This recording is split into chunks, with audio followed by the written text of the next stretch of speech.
wanted to start off first taking a moment to recognize some of the folks that are here from our TA Center and the Nevada Department of Education. We really try to be as collaborative as possible in moving this work. So I do want to take a moment. Ashley was so excited for all of you to be here. She's like, I'm just going. So I want to take a minute to jump back and give her a little, shout out for little grief. That's a little shout out of grief. But I'll take a minute to introduce Catherine Roos, who is at the Nevada PBIS TA Center as well. Dr. Holly Senyak, is she in here? Where'd she go? Oh, she's in the back. Yeah, give her a shout out at the TA Center. And then, of course, Amber Reed from the Nevada Department of Education. Thank you, everyone, for being here today. And I encourage you at any point, if you have questions or comments or things, to take that opportunity to find those folks and have those conversations. I am super excited to talk to you guys about this next part. These are the core features of the multi-tiered systems of support, and this to me is where the meat really is. So I am tasked, which I think can be somewhat of a challenge, but I am tasked in the next hour and a half or so to work through those core features, talk about what examples might be for each of those core features, but then also giving us some time to talk together about where we see the social worker's role or whatever role that is that you might be playing in your building or even as an intern. Also, one of the things I want to throw out there as we work through this, there's a lot of content and we respect that, and I want to make it very clear that partly we're doing this too for the video portion. But in order to break that up a little bit, we understand it's hard to sit and have somebody talk at you for a really long time. We have what are called chit chats. So after each of those core components, there will be a chit chat. And how that works is I'm going to set a timer for 3 minutes. And I want you to talk with someone next to you, or maybe someone in front or someone behind you. But I encourage you to try to mix it up. Or if you have people here that you work with, use that time to talk with folks about how you see that core component and how you see yourself fitting within that core component. Does that sound good? Are you okay with that? Anybody like, no, I'm out, I'm leaving right now? No, we're good. Okay, awesome. So MTSS, one of the main things with a multi-tiered systems of support is that it is a framework. So I want to ask you guys a question though. How many of you have teams at your schools? Awesome. Okay, so what I'm going to do is I'm going to have you keep your hand up for me.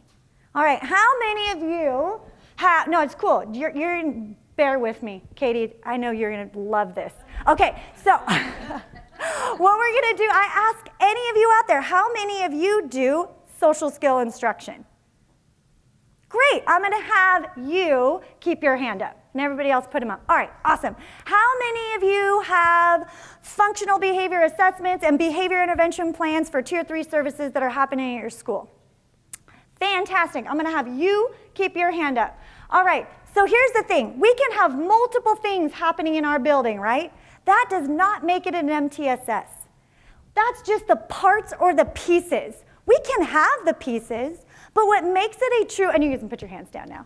What makes it, were you feeling the burn after a little bit there? Yeah, it's putting some exercise in for you. So what makes it important is you see all the pieces can be separated. So when you look over here at this bike, right, this here is all the things that make perhaps the components of an MTSS. But if we don't put it in a framework, that MTSS system isn't going to operate. So we might have all the pieces to a bike, but if we don't put them together right, are we able to ride it? No. So we have to be able to put all the pieces together. Coaching, teams, data problem solving, effective interventions, implementation, and leadership. I also want you to notice the things that you see on that bike. What are the components and where are they on that bike, and why do you think they are there? So why would you see school leadership as, it looks to me, it's like the spokes of the bike? Where would you see that, and why would that make sense? What does school leadership do? They turn it? Perhaps. They steer it? Is it part of the momentum they get? Is that what helps the bikes to go, right? The wheels? Yeah. To me, it kind of looks like the shifter. The so shifter. It sets the path, and if the pedal is implementation, then you have the path, and then you can kind of... Because the implementation is what gets it to go, right? The pedaling, absolutely. So perhaps I think you're right. The shifter, that's what's really going to give it where what level we're taking it at, right? So if you think about this, if we looked at the school team as the seat, right? That's kind of the foundation of how that's going to operate in your school in terms of looking at that multi-tiered systems of support. The coaching is going to help drive it where it needs to go. So all these pieces are what helps that multi-tiered systems of support work effectively in a school environment. These right here are what the Nevada Department of Education has basically pulled together to say this is what we think the core components of a multi-tiered system of support should be. Not only that, but we have aligned this with work from folks like McIntosh and Steve Goodman, who are folks that really work on this integrated multi-tiered systems of support work. So here, you notice that the center of all of this are the people that we're here for. That's the students, right? The most important. We want to see that students are successful within our buildings. Well, in order to do that, we need to look at all these different foundations. We're going to talk about teaming and what teaming looks like, where you see yourself as a role, as a part of the different types of teams. We're going to talk about database decision making, what it takes to be data literate, what it takes to use it and understand it, right? We can collect it, but if we're not using data, we can't be efficient and effective. So we're going to talk a lot about that. We're going to talk about specifically the tiered continuum of support, but in a different way. I'm not going to redo what you talked about this morning. You actually did a great job of helping sort of place the roles of the social worker. We're going to talk about it in a different way, which might help make some sense about how we align. We're going to talk about instruction as a prevention. And I think that is a piece, too, that you're going to find yourselves really fitting into. We're going to talk about screening. And what is screening? Why do we screen? What happens when we screen? How do we screen? We're going to talk about evidence-based practices. And then finally, progress monitoring. So as you can see, I'm tasked with a lot. But some of you might be going, oh man, next hour and a half is going to be boring. No, we're really going to try to help this be interactive and have conversations to the best that I can. But with that, let's start with teaming. So what are the teams that you typically maybe see in a multi-tiered system of support?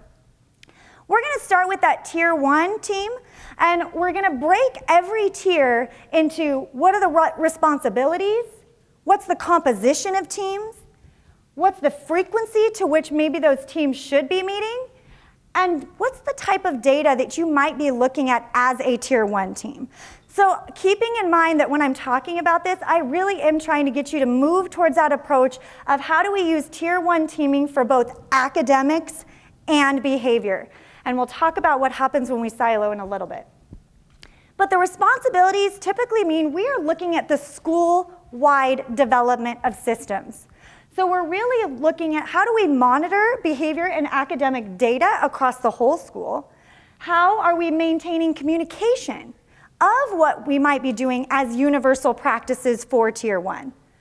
Specifically, we're implementing school-wide multi-tiered systems of support, and we have an action plan that guides that work. The action plan should essentially be built off of the core components of an effective MTSS system, and how are we ensuring that each of those components are being implemented the way that they're supposed to be implemented. So those fidelity pieces really become important to the work of the tier 1 team. Specifically, when you look at that tier 1 team, who are the people you generally see on a tier 1 team? Or for those of you that have had experience with that? What's that? Administrator. Yeah. That's a good person to have on the tier 1 team. Absolutely. Anyone else? Teachers. Great. School counselors. Coaches. Depending on what type of team students. Yes. When we're talking about tier 1, student voice is critical. Not only student voice, but parent, right? Family voice. So notice here, what's different about that Tier 1 team, we're talking about systems. So having students and families a part of those teams doesn't violate, the things that we have to be real careful about, because we're not talking about individuals here. In this Tier 1 system, you're talking about systems.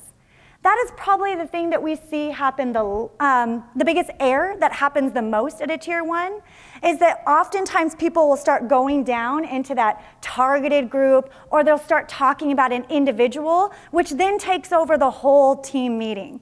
And then we've just lost all the things that we need to be focusing on, all those systems components. So what are the things that are working across our school campus, and what are the things that are not? One of the things that's also important is to consider what types of skills do you need. I think it's important to remember that it's not necessarily always about a person. It's about the roles. So what are the roles, and do you have people that can have these skill sets that bring those skill sets to your team to make your team more efficient and effective? You might be noticing I use efficient and effective here. That's a big deal at teaming processes, right? So ABA, what that means is applied behavior analysis. Do you have people on your team that have knowledge of behavior and application of behavior? This does not mean that you have to have every person be a board-certified behavior analyst. There are lots of folks in the building who might have that skill set. Do you know of anybody that might have that skill set in a building, school building? Oh, okay, so special education teachers perhaps, or people who might work with special education? Great, absolutely. Some specialized services that you might work with could have those skills, absolutely. So there are lots of different folks. Do any of you have experience with behavior? Principles of behavior, really? Okay. I was hoping some of you might be able to say, not everybody does though. So I think it's important to say you may. So those are the people we're looking for, those types of skills that become really useful when we're looking into problem solving around our Tier 1 systems. The knowledge of student and academic outcomes, those are the folks you're looking at, like your administrators, right? So those folks that really have an understanding of the school operation and how things are supposed to be running. Oftentimes could be deans, VPs, etc. So there's lots of folks, and again, it's about who has these skills and understanding.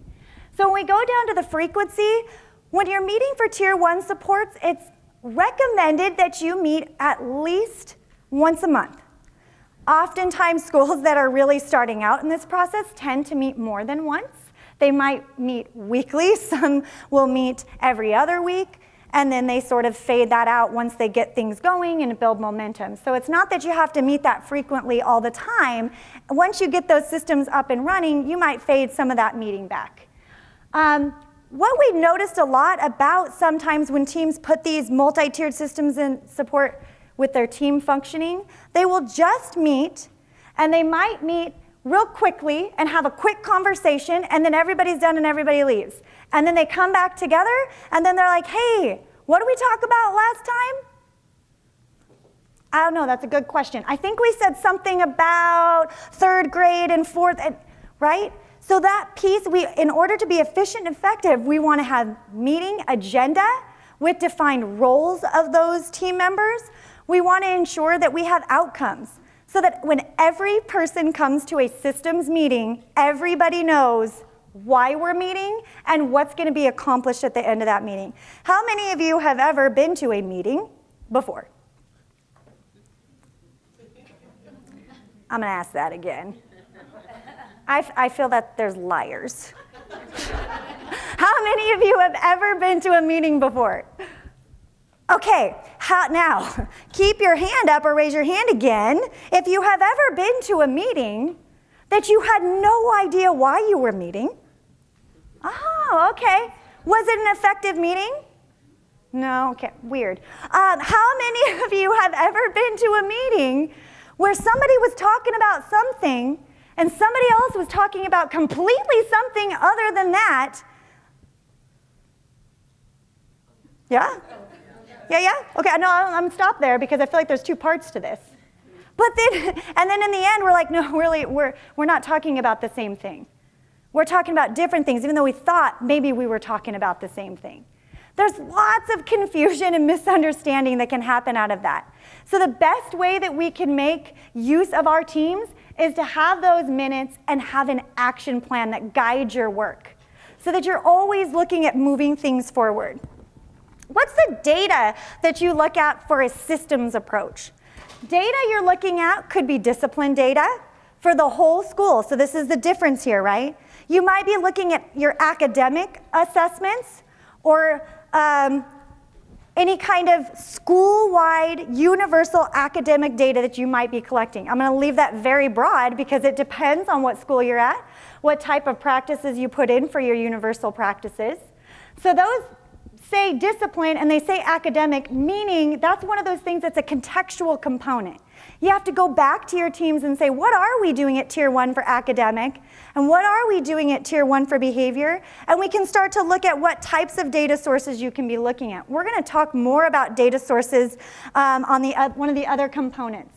Universal screeners. How many of you are in schools that use universal screeners?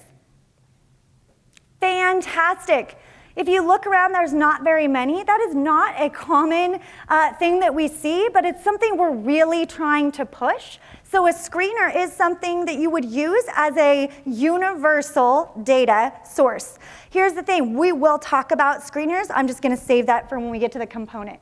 And then lastly, one of the things that we need to talk about ensuring that we're having an equitable MTSS, and that's a big push from the Nevada Department of Education.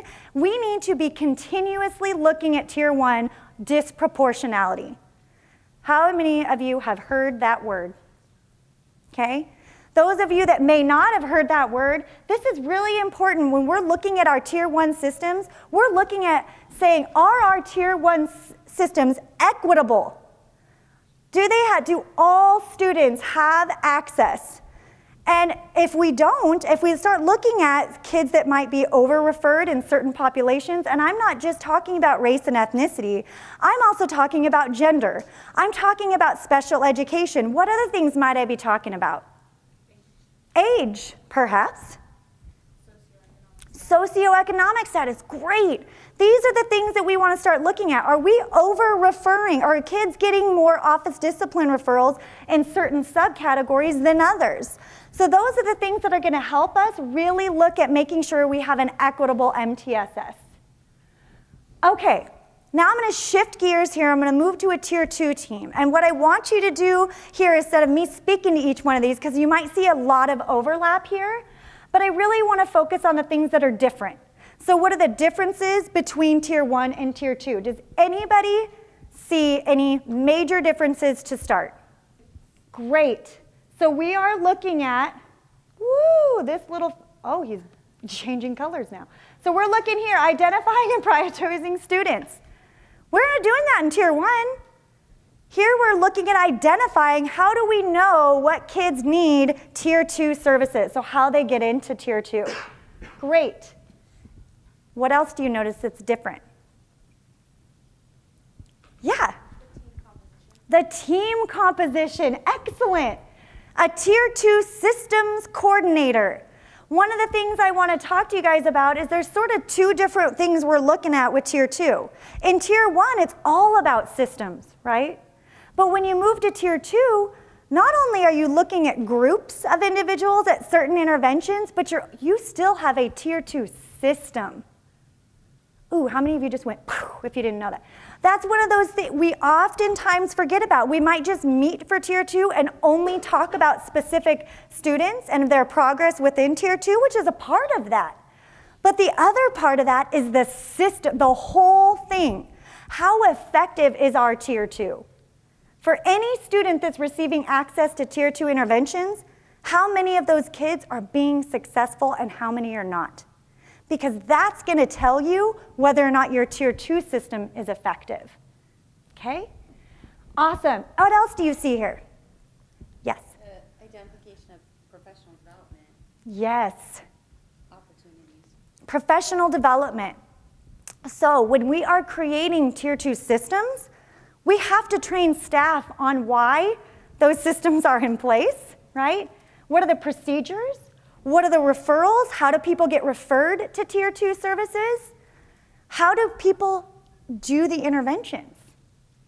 How do we generalize? What does generalization look like? Ashley talked about that. It's really important we use it in the environment.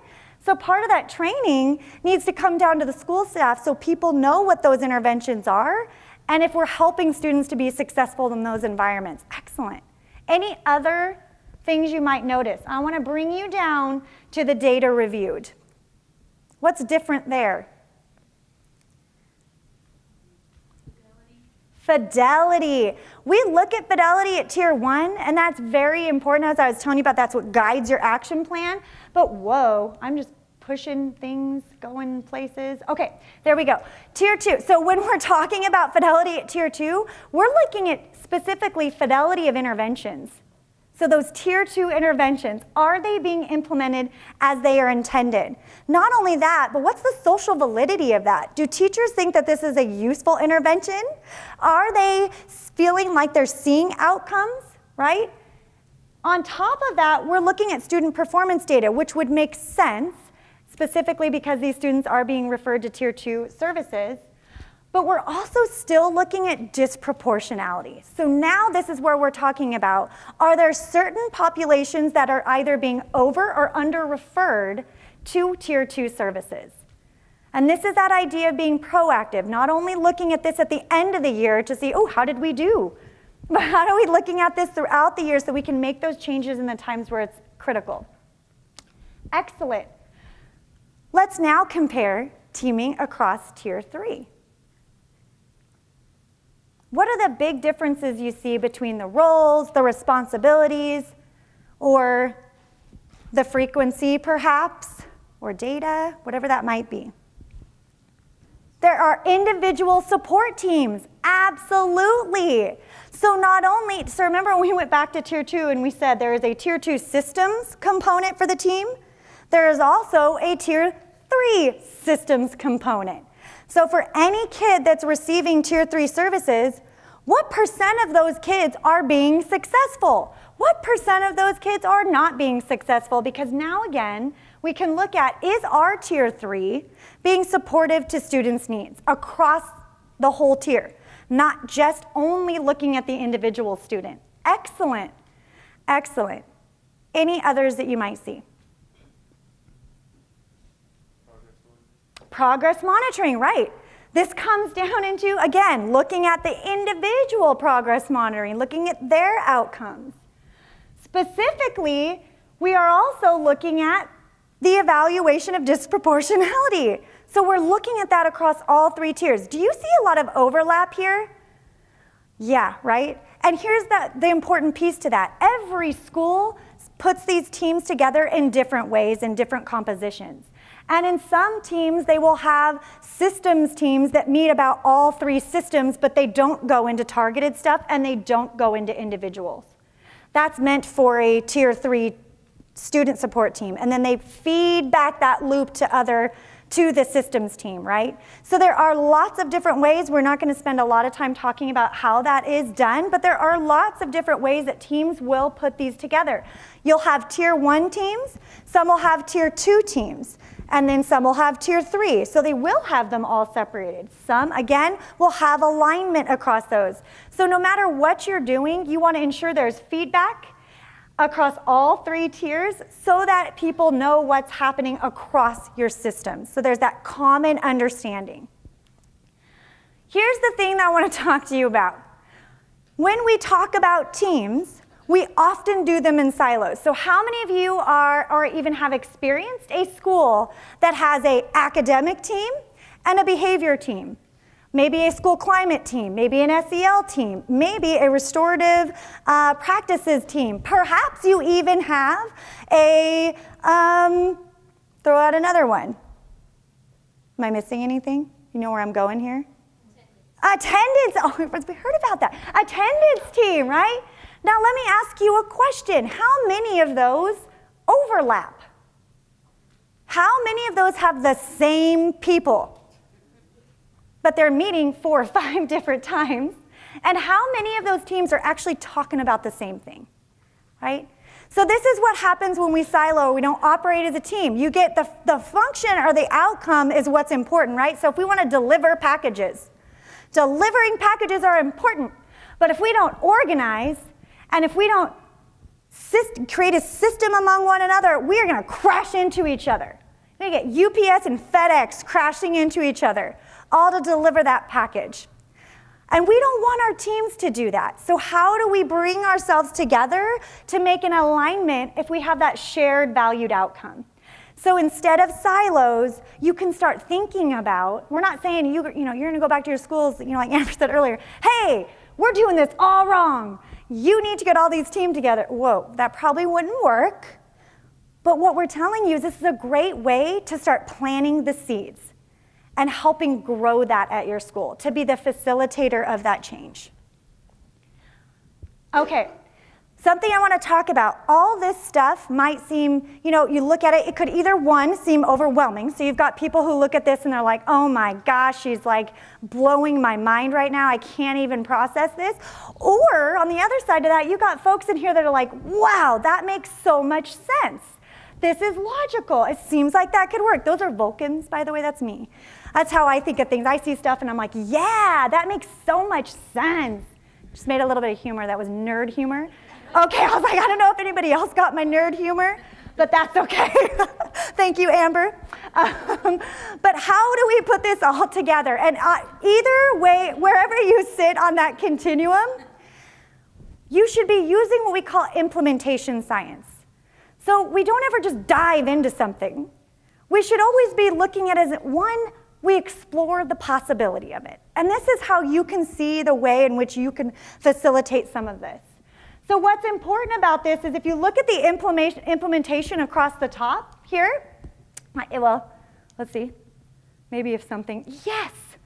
We can get implementation, and then we've got the intervention over here. I get really excited about the small things. Effective intervention with an implementation team, you can get 80% in 3 years. And they're using implementation science and practice. If you don't know what that is or you've never heard of it, I highly encourage you looking up NERN, the National, see now here you're going to give me acronyms. And because I'm on the spot and being filmed, it's not going to come to me so I can be embarrassed and all those people can see that later and be like, she didn't know that. Is that fun? National Implementation Research Network. Yes, I mean, get that. You see? Thank you. I'm just going bow, drop my mic, and leave. Okay. No, if you have no implementation team, if you're going to get about 14% of that, and you're just sort of let it happen, right? Helping it happen, maybe just sort of pushing some of those pieces together, jumping in occasionally when I can. But if we're not following that systematic process, you're going to get very little investment, right? A little bang for your buck. It's not going to be much. So that implementation science, we're looking at exploration.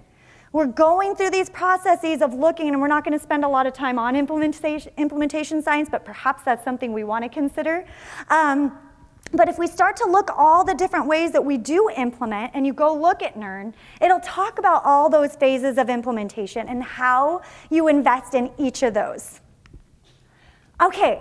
So I know you're tired of hearing me talk at you, and you've stopped laughing at my jokes. So I know that you've all glazed over, or maybe they're just what I think are jokes.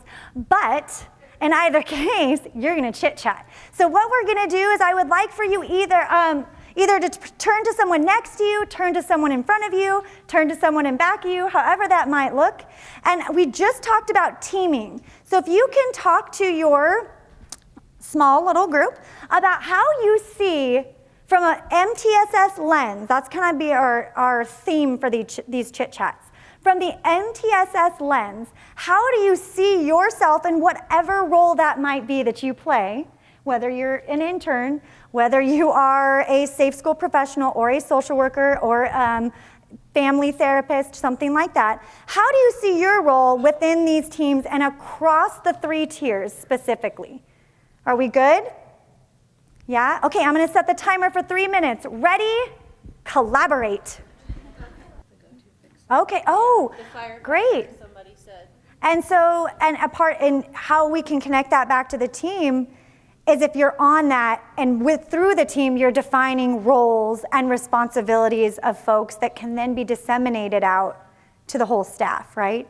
So having all those people help. I think what I like about this too is all the people getting input into what the potential of your role can be. And I think that's so valuable. So not just one person saying, this is what you're gonna do, but having feedback from teachers, their experience, and saying, no, but it'd be really awesome if they could do this.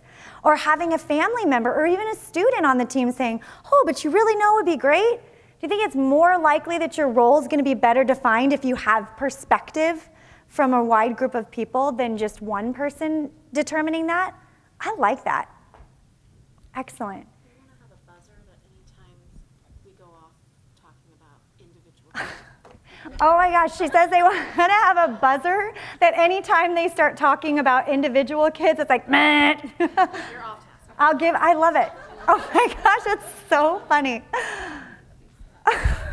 So what you're saying is a lot of teaming tend to go off topic? Yes. Okay. Huge piece. I usually this is our most common thing we hear, and we usually recommend you have a rudder of some kind, so that, or a timekeeper, somebody that's like really good at that says, hey, I know we want to talk about this. Let's write it down for something later, but right now we need to be talking about our tier 1 systems. Or right now we're talking about tier 2. So let's not go into that individualized tier 3 area just yet. Excellent. Awesome, well thank you. Okay, so that was our very first. Now we're gonna move into data-based decision making. This is probably one of my favorites. How many of you are data geeks out there? Yeah, oh yeah, get excited, get excited. And if you're not a data geek, my goal is to get you to become a data geek at the end of this with me, and then we'll celebrate and take a convert data geek picture later. Okay, so here we go. So we're gonna talk about one, what does it mean when we're talking about database decision making? What are the things that we're doing? What does that entail? One, we wanna look at alignment across initiatives. And it is real easy to write alignment across initiatives on this PowerPoint, but it is quite another thing to sit down with teams and start talking about alignment. Alignment does not happen overnight. It takes a very long time. It is an organic process. So you're gonna have hurdles, you're gonna have barriers, but what's important is that the conversation is happening and that you're beginning that talk about, well, how do we start aligning all the things that we're doing within that multi-tiered systems of support? How do we start looking at an alignment of our data across our academic and behavioral systems? So we're gonna wanna make database decisions off of those core areas. Sample questions. So these are just some considerations that you can look at when you are thinking about making database decisions. Do we know that our systems at a universal level are effective for 80% of our population? And how would you find that out? Do you have the resources to find that out? So oftentimes what we see is people already collect all these things and don't even know that they're already collecting them. They're like just sort of stored out in limbo somewhere. So we just gotta find out, a lot of schools have so much data, we don't even know where to start or what to use it for or how to use it. So we want to start thinking about how do we make database decisions and have the right pieces of data? How do we ask the right questions so we know how to get to the right answers? So we're looking at what's criteria. So how are kids getting access to those advanced tiers? And we're going to talk about what those look like. Are we implementing with fidelity is always got to be the first question. Often, and how many of you probably have experienced this in education, but when you are working on any kind of practice or teachers try something new, about how long do we give it to work? 2 days, maybe sometimes 2 days, right? No, really, sometimes that happens. I've been doing this for 2 days and it is not working. And then I'm gonna stop that, I'm gonna try something else. And then I've been doing that for 2 or 3 days and guess what? It's not working. So I'm gonna scrap that and now I'm gonna start another thing. Who has experienced this before? How many of you have done it before? Yes, as a teacher, I went back, I had done that. Before you start to realize and think about, well, wait, what's our first question we should ask? Am I doing it how it is intended to be done? That's the very first question before I scrap anything. We've got to start asking that because then that can lead us down to really effective answers rather than just, well, not working, right? Are we meeting outcomes, and do we have equity across our subgroups? Notice the themes we have here even across this one. All right. Oh, most important, data should be used daily, weekly, monthly, and yearly. We're looking at data across all 3 tiers here when we're making that statement. So monthly could be tier 1 and tier 2 systems, okay? Weekly could be what? What tier am I going to potentially there? Tier 3, right? More intensive.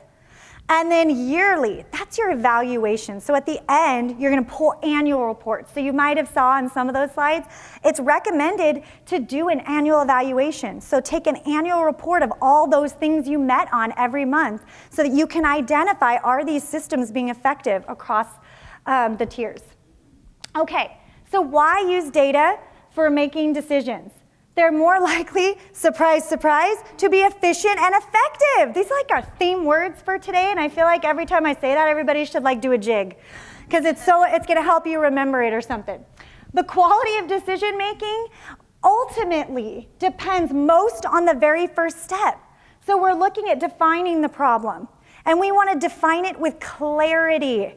Oftentimes, we'll come into meetings at the tier 1, sometimes tier 2, and even 3. You can come into the meeting and somebody's like, the classroom or let's go with the cafeteria, because I feel like this is a common, you all have had experience in an educational cafeteria, yes? In a school? Okay. Somebody comes in and says, the cafeteria is chaos. Okay, I like it. She's like, well, it is. All right, yes. But if our first step of the decision-making process is clarity, if I say that it is chaos, what's going to happen with our brainstorming or our problem-solving process we're going to go through? Is that vague or is that clear? It's vague. So when you say general statements like that, it's going to seem like I don't even know where to begin. I'm not even quite sure where we would start, right? So we want to start going from this vague sort of general statements to very precise and clear statements, no matter what we're talking about across the tiers when we go into that database decision-making process. So we're gonna do that through multiple ways. Okay, we're gonna look at data help us ask the right questions. They don't provide the answers. That's a big misconception, is that we think data is gonna give us the solution to the problem. And all that does is lead us down, where are the right questions, and then how do we get to the right answers, like I was mentioning before. You're gonna do that through multiple ways. You're gonna identify problems. You wanna work that way with your teams at multiple levels. Help refine it so you can start general, but then you wanna get to the vague. So those statements like it's chaos, you're right, it probably is chaos. And if we start with that general statement, that's fine, because that's our red flag. That leads us into the next step of refining and then defining the right questions. So what are the questions we need to ask? Who knows? Does anybody know what the questions are after that? You can just guess. This is not like you should know this. What does that look like? Great. How? Where is it happening? Ooh, you guys. Any others? Why is it happening? What else? Who does it involve? Oh, I'm going to do a jig. I'm feeling good. Are we missing one? Maybe the frequency? So maybe how often is it occurring? So we've said who, we've said when, where, why, what. Okay, excellent. This helps us place the problem in the context. So this helps us look to the environmental conditions. So under what conditions would people be behaving this way? When we ask those types of questions, we can become more precise. Okay, and this also puts it outside of the student. So it helps take that emotion that can come along with this kind of stuff out, because we get very frustrated when those environments are chaotic.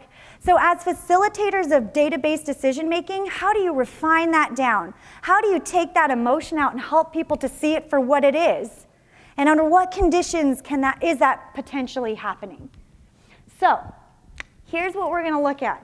When we're talking about database decision at the tier 1 level, we're talking about these things. You're looking at discipline data. You're looking at disproportionality, fidelity, and effectiveness. All those things are those systems components, right? At the tier 2 level, and annual evaluations, academic data, screening. We're using that data to make decisions, right? So that's what this is telling you. Those things are going to help guide you. Okay, your tier 2, you're going to look at disproportionality. You're going to look at student performance, fidelity, annual evaluations, level of use. And now you guys remember, these are just examples of things for you to pull out and how to use to help your schools improve this process. At the tier 3 level, we're going to look at things like level of use. And the level of use, remember, that's what percentage of kids are being successful in that tier and what percent are not. That's the overall system.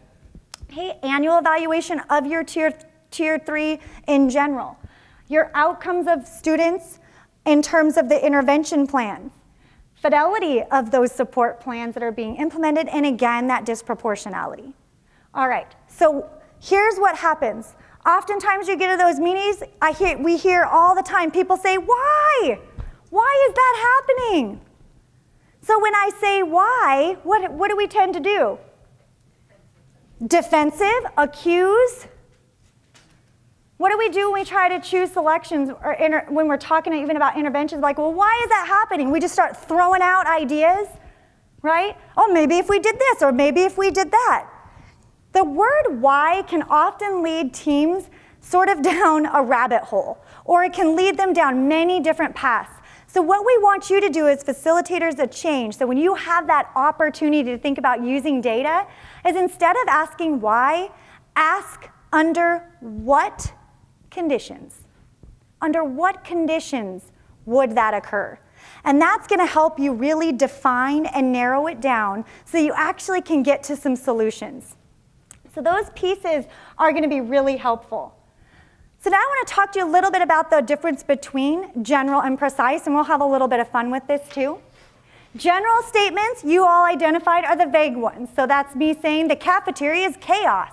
What other things have you heard in your experiences with maybe working with schools? Are those general statements about when we come in with a problem statement or some kind of issue?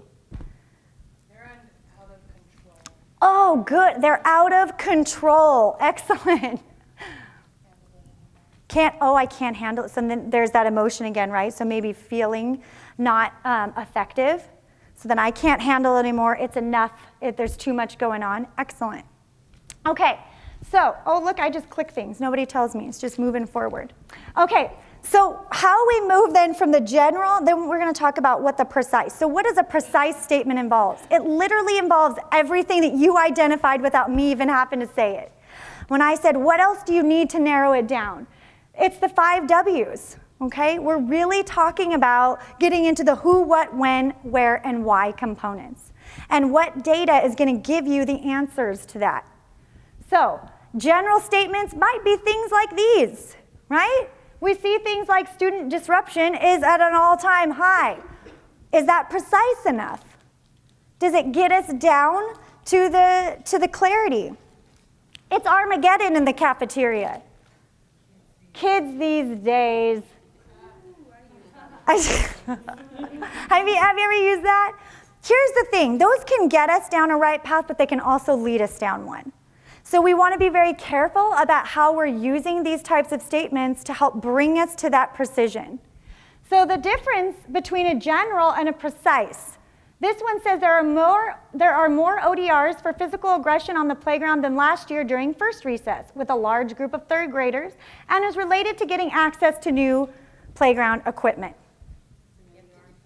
ODR is an office discipline referral. So whatever you may decide that on, thank you so much, on your campus, that might be a referral, citation, I don't know, what other things you might use? Write-up, tracking forms, right? You know what I'm talking about when I'm saying these things is hope, my hope in the end. But what do you notice about the two difference between the general and the precise? Can you do something? What's that? Yeah, I was going to say, it gives you a place to start. It gives you somewhere to go, right? You actually, can you see a solution on the right? A potential place we can end up, whereas on your left, we don't necessarily see that. It's harder to kind of see where we need to be. Excellent. Okay, so these things identify our who, what, when, where, and why components. The physical aggression is our what, the playground is where, the recess is when, third graders is who, and the why is the access to the playground equipment, gaining access. So if you think about it from those 5 W's, you can help really narrow it down. Let's play. So we're going to do thumbs up and thumbs down with each other. And I want you to take a look at the first one. I want you to tell me, is that a general or a precise statement? And here's the thing. These can be variable across Tier 1. You might see one on there that could be something that would be applicable to a Tier 3 problem statement, right? So if we take a look at this, what's this first one? Students are using inappropriate language a lot in the presence of adults and other students. This is creating a sense of disrespect in my school. Do we have who, what, when, where, and why? No, we don't have all 5 components. I see all those thumbs going up. Excellent. What are we missing? The why. Who? Well, students. Is that all students? Is that kindergartner? Who? Could it be the whole school? I mean, I don't know. A lot is not good enough. A lot. A lot. Right, what does a lot mean? Like, has it increased since last month? Has it risen since compared to last year? Right? Excellent, okay? Fabulous. What else are we missing? We said the why. Where? Where is that happening? Is it all over the place? Makes it a lot easier when we can identify that. Excellent. How about Sammy is hitting others in the cafeteria during lunch, and his hitting is maintained by peer attention? I see some thinking, but I see some thumbs coming up, so I'll give you some time to, eyes are squinting a little bit. Looks like considering it. Do we have the who, what, when, where, why? Okay, so the who is our what? When? Where? Why? Excellent. Fantastic. Okay. So this was just a broad overview to sort of give you that idea of where we're going here in terms of database decision making, how we move from that general down to that precise. So again, we're going to do our chit chat here for 3 minutes, and I want you to think about with your role. So use these chit chats as really reflection as what role you play right now. How do you see from a MTSS lens or perspective, when we're talking about database decision making, where do you see your role in this? Whatever that might be. Maybe it's like, we don't even use any of this, but this is how we could plant the seed. Or we're using this, and how I see how I can add benefit to that is by, that component. Yeah? Okay. Ready? Collaborate. Okay. So, one of the things I wanted to mention before we move on and before I have you guys give us some sort of insight on what your thoughts were with the database decision making is sort of understanding can you see where that knowledge of behavior can be really important in this? It's beyond the scope of us today to go into, how do you identify the why behavior is occurring? But the why, we're really getting into, what are the functions of behavior? And so that behavioral expertise becomes really useful and helpful in helping you to identify that. So I did just want to kind of bring that back to folks to understand like that why isn't arbitrary. You might have saw that some of those components were very specific about it, getting access to items, getting attention from peers, those kinds of things. We're really getting into that behavioral perspective. But on the side of that, what are some things that you heard discussed or that you discussed for your chit chat? Was it useful? Was it not useful? Do you see a part in that? Yes. She said, we talk about teams getting stuck in the weeds and a lot of blaming. Right. We go sort of the kid and the parent, not on the foundation. Yeah. Well, we need the buzzer. We need the buzzer, I know. I like the answers, so funny. Right, and that happens a lot when we get into that teaming. So, and some of that I think comes from the passion that folks have, right, with working with kids, but not on the other side of that, the frustration, we're overwhelmed, we don't have enough resources, I can't get enough done, and yeah, I mean, there's so many variables that come into that, but we can get stuck in the weeds. So the strategies that we can give them like this can kind of take that out, hopefully. Helps you look to that environmental conditions that can help you really see that we can move towards a change. Thank you for sharing. We talked about how a lot of times we get those tier 3 referrals and the referral is made in this form, get them out of my class.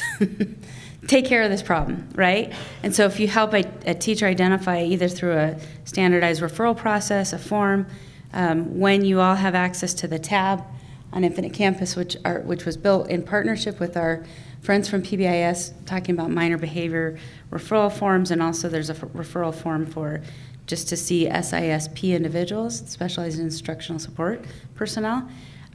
It will force the teacher to identify the W's that came along with that referral, but you can reinforce that as you go back and say, help me understand more about what's going on in your classroom. When does it happen? And if they can't pinpoint it, maybe structure a way that they can help collect that information. So you can see the importance of having data so you can ask these questions. That's what makes it that database decision. So in the beginning, we're talking about what are the data pieces we can bring together to then ask these questions. That's where, who, what, when, where, why is all this happening, and how do we know what data supports that is occurring? Yeah, they're both platforms you can get data from. She's talking about SWIS, which is School-Wide Information System, and so some schools use that as a data platform and others do not. So both you can use to input data and get there are different ways that you might get access to data currently, but you can use both. Okay, all right, any others that maybe, yeah.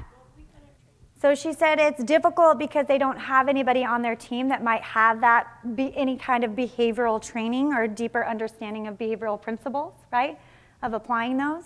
Yeah, that is certainly going to make it very challenging. And I think those are one of the things, how we start advocating for support. And this goes back to wink, wink, nod, nod. This goes back to that slide that Ashley showed, though. And I think what you're speaking to is really important because sometimes these are left up to individual school sites to figure out. But that support is really where we need that higher level administration as well. How do we get the supports that our staff need? I'll just add a quick goodness. comment. Oh, it's so loud. Wow. Thank you. Thank you, Amber. Do not sing the national anthem. I will know you don't want to hear me sing. I know that you all are coming from a tier 3 team, is that correct? So especially as you get higher in the tiers, more and more behavioral expertise is recommended. When we're talking about tiers 1 and 2, you don't need a behavior analyst, right, to help to look at data, to help with planning, to help with interventions. It's really when you get to that top tier, tier 3, sometimes you do have some students that you could really use some behavioral expertise on. So it just depends, like Jody was saying before, it's a lot of people in this room have enough experience to sort of serve as that behavior expert on the team, which is why it is so important that you all try to get on the team if you are at a school site.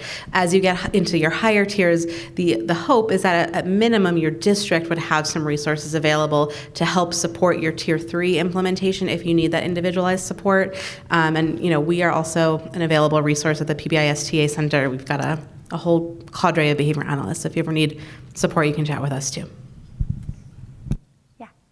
I'm just curious, and I don't know if this is relevant, but where the PBIS team blends with us. So what's my role, because I'm not on that team, and I haven't been to all the PBIS trainings, but then they look to me for the behavioral component, but then I'm like, wait, aren't you guys supposed to be following that and referrals? And so I'm confused on like trying to find where I'm supposed to fit with that, with behavior referrals and stuff. Am I supposed to be writing behavioral plans? Is that through PBIS? Is that through the social worker or safe school professional? So that's where I'm kind of like, okay, where's my role? Right. And I'm sure Amber has something she wants to say too, and I have So some stuff to add. one of the functions of school social workers across the country is to do behavior intervention plans or functional behavior analyses, but those require training, right? And so that if you look on your scope of practice charts, that'll say that that's something that you can do, but it would require training. We can work on bringing that perhaps through these guys and getting you some, what Ashley and Jody are talking about is a truly board certified behavioral analyst at some point to do some of that behavioral assessment and then recommendations in terms of a behavior plan. What you also do bring, many of you, is expertise in mental health, right? You have been given access to and are going to be getting deeper access to the impacts of trauma. And so if you can back out a little bit from behavior and think about all the things that go into and feed behavior, that you already have some experience and some,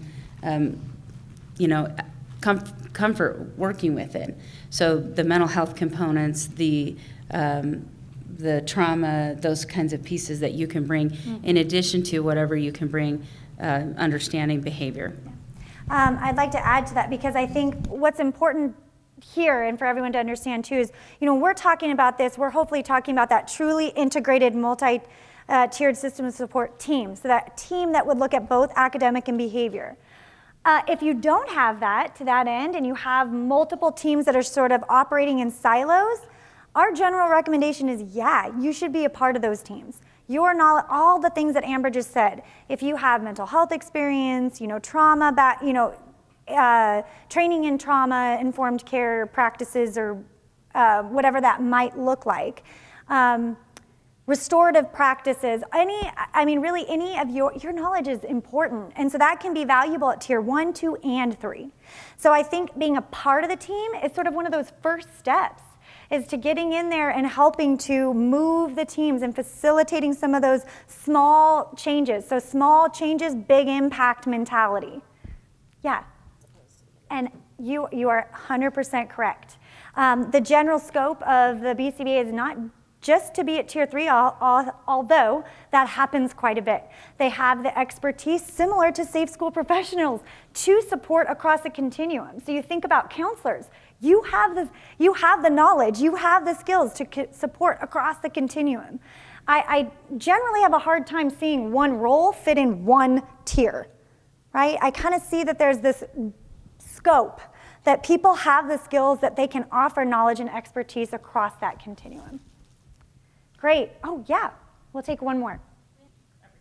Oh, right. Okay, so you're saying using data and making database decisions across all tier 3s, because all tier 3, right? Tiers, all tiers, not tier 3 tiers. Excuse me.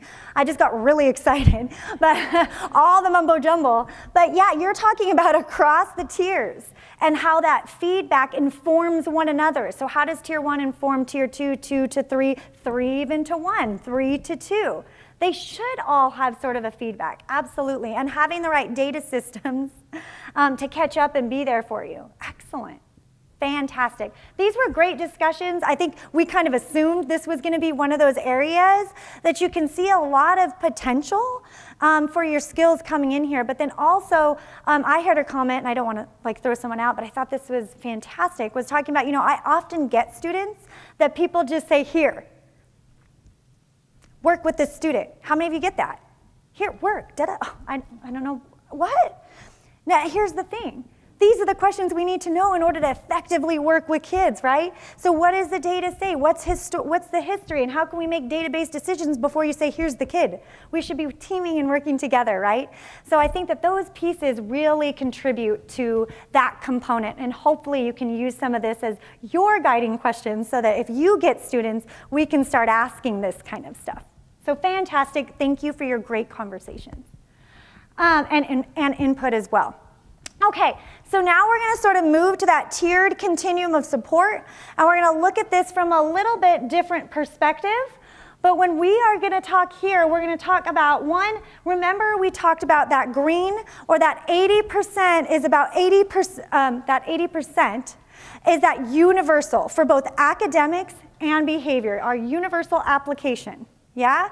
So as a reminder, the tier 2 are evidence-based targeted groups. That's about 10 to 15% of a student population, whether we are talking about behavior, whether we're talking about academics. Those are our group or our at risk.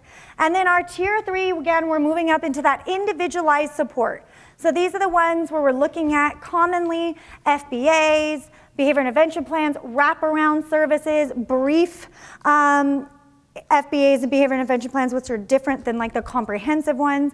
So there's different types of services we can provide, but they're individualized and based off of assessment.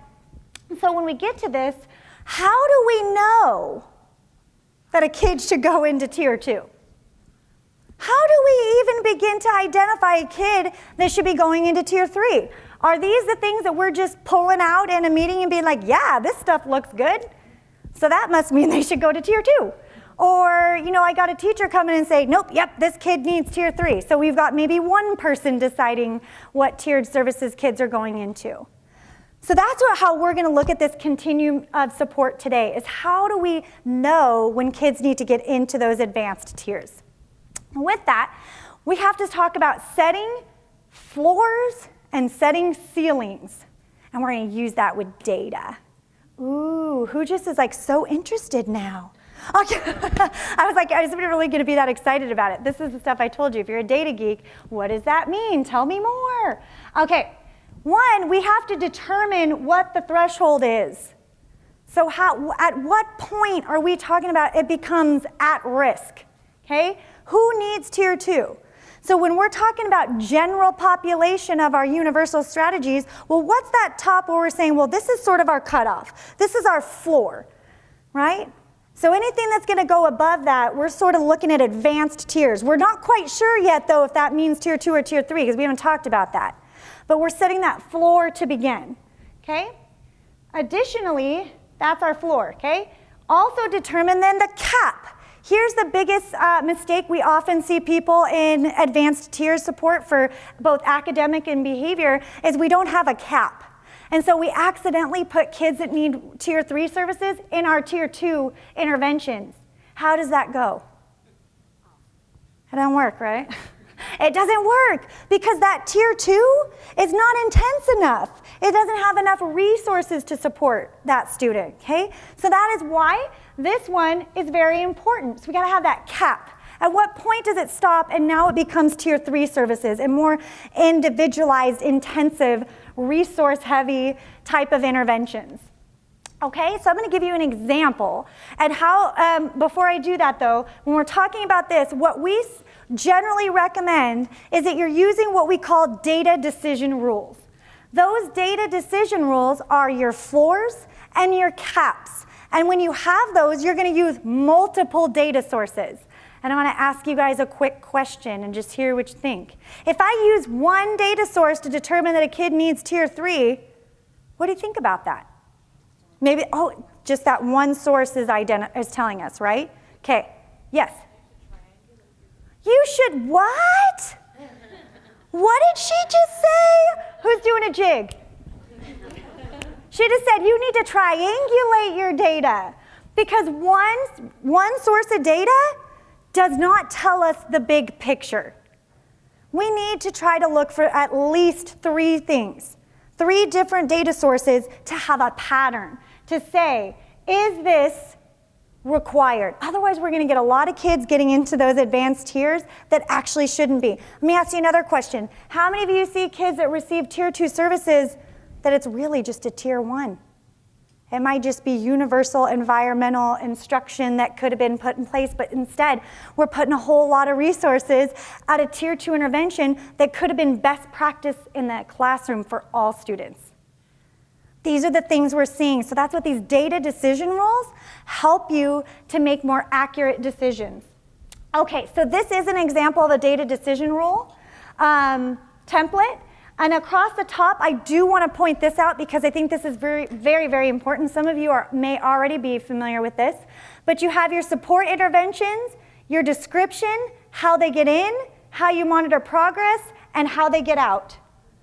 So those are all the most important things that you need to make a decision, right? So how you do this is you start looking at interventions. Now here's the thing though. We haven't talked about evidence-based practices yet, so I don't want you to think that I'm showing you this to you and then saying, well, this is the only thing you should use and all kids should fit into this. I'm gonna talk to you in a little while about that's not actually the case and how we actually select appropriate interventions, okay? But for the purposes of this, I wanted you to understand data decision rules first before we got into the actual interventions. So this is an example of a school that has small group social skills instruction, and they're using skills streaming. How many of you use or have seen that intervention used at a school? Great, excellent. All right, so the description is, I'm gonna basically just say, briefly, what is that? And maybe who delivers it, okay? So you can see here it's small group instruction that can be done by the counselor or a trained interventionist. So however that might look, that's again context relevant to your individual school. The lessons are taught based on identified needs. Ooh, notice the importance there. Just because we're talking about, this one is an example of a tier 2 data decision rule. It's targeted, it's a group intervention, but we're still looking at the needs of kids and why they need that intervention, okay? It's 4 times per week, so it's explicit. This is telling you what the intervention is, right? And then, how do they get in? I want you guys to look at that for a minute and tell me something that you see important there. The entry criteria. The ands. Oh, excellent. So I'm going to do this. Not that. And. What is that separating? Different types of data. Are we triangulating? And she's like, big smile. Yeah, she nailed it. Okay, so this at the top, and I'll explain acronyms. So this here is the SRSSIE. It is a screener, universal screener for identifying internalizers and externalizers that comes with cutoff scores already predetermined. So that's why those cutoff scores are in here. We are not saying that you have to go out and use this. This is an example of a school's data decision rule, so I want to make that very clear. However, it is a great universal screener. Okay, and they used office discipline referrals. Notice how that they said 2 or more for social or peer challenges. I have seen some schools go as far as saying from 2 to 5 minors occurrences, and depending on your structure of how you collect, but if you're using IC, you are now able to collect minor behavior, but they might say there are 2 to 5 minors, and maybe 1 to 2 majors could be an example on there. But do you notice how there is a floor and a ceiling? We're capping it, because at a certain point, if I'm saying from 2 to 4, anything above 4, we might get red flags for advanced tier 3 support. So is this making sense, sort of how this looks, hopefully? Okay. Notice that it also says it might have a needs improvement on the report card. These are like, guys, these are not things that are like, you have to go search all this amazing. You have access to so many different types of data sources at your school. You have to determine in your context what those data sources are, and we're going to talk about that here in a minute. But how do you determine which ones are beneficial and effective and efficient for your school in determining these? Okay, what's important is that we're looking at multiple data sources. Progress monitoring. We're going to talk about progress monitoring later, but this shows you how they are looking at whether or not this intervention is effective. So if we're putting them in tier 2, we better be collecting data. And I heard you, I think that was you earlier, that was saying, I want to know if what I'm doing is working. Yes, that has got to be the mantra of tier 2. And I said it with like zest so that you'll remember it, because I have this belief that's going to happen. Okay, scores on a weekly progress report. I'm going to show you some examples of that during the progress monitoring section. So you can see how simple it is if you don't have access to one. If you're working with a kid with tier 2 supports, how easy it is to create something and monitor progress around outcomes, okay? So we want to offer that to you for use. Mastery of skills in that lesson. Well, they're there for a reason, right? So whatever those skills are that we're trying to teach in that counseling session, are they exhibiting those skills we're teaching? And are not only in my targeted group, and I'm going to go back to this generalization component, not only here, because it's really cool they do it here, but it's even more awesome if they're doing it out in the environment, especially wherever those behaviors are more likely to occur. Yeah? All right. Now I'm going to really blow it, and we're going to go to a tier 3 data decision rules. Well, before we do that, I want to process that thoughts really quickly on a tier 2 data decision rule template like this. Yes, no, I see, yes. Okay, Sorry. I'm loving this. No. I'm loving this because when I have kids in a group and I run the group and I do the 8-week program wherever it came from, or if I do the second step, but they didn't get in there based on all of this. So this is nice because then I can say, oh, this is why they're here. We're exactly going to work on this. And how is it actually being used in the classroom? Is it effective? So I like that. Awesome. Thank you for your feedback. So with my background in a classroom, I mean, this is what you do with lessons, right? You pre-assess, you Yes. teach, you post-assess, and I really love the idea that with the post-assessment, like, are they, with the progress monitoring, how do they then say, okay, they've mastered this skill and they're out? And so not only from the classroom perspective, but also looking at it from the PBIS perspective, where we have these tier 2 systems in place and we have the exiting criteria, you know, so many times we want to just keep them. And it's working, so let's just leave it alone, you know. But Right. I like the idea that this very clearly places an exit criteria. If they're meeting these, this is how we're going to get them out. Excellent. I think one of the things that my lovely colleague who I share work with, Casey, the best thing she ever says, and probably my most favorite thing to say now, and I think the districts I work with get really irritated with me, but I commonly, I use her phrase of, this is not the Hotel California, right, where kids check in and never leave. Ba-dum-bum. All right, it's not- You guys are getting tired. That's what I'm going to attribute to this to. I think it's amazing. Yeah. And I know this is just an example, but you brought up disproportionality Yes. and disparities.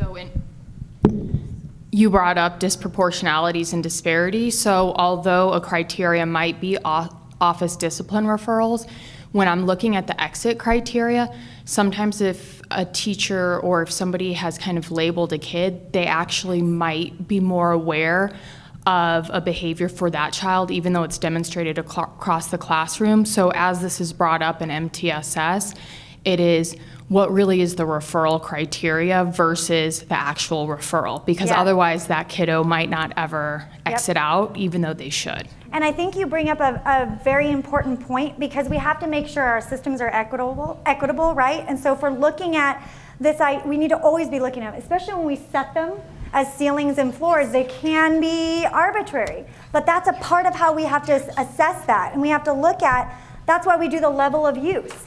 That's why we look at that from a systems perspective.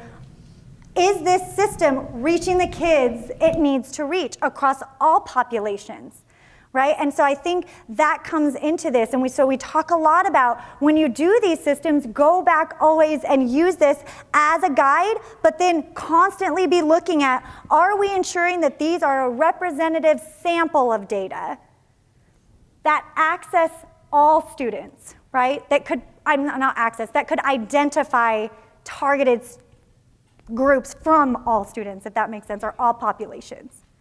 Thank you. Yes. Was there somebody else that had raised their hand? Yeah. One, I would love to answer it, but I think that's going to lead us down a whole nother avenue. But I think that's a great question.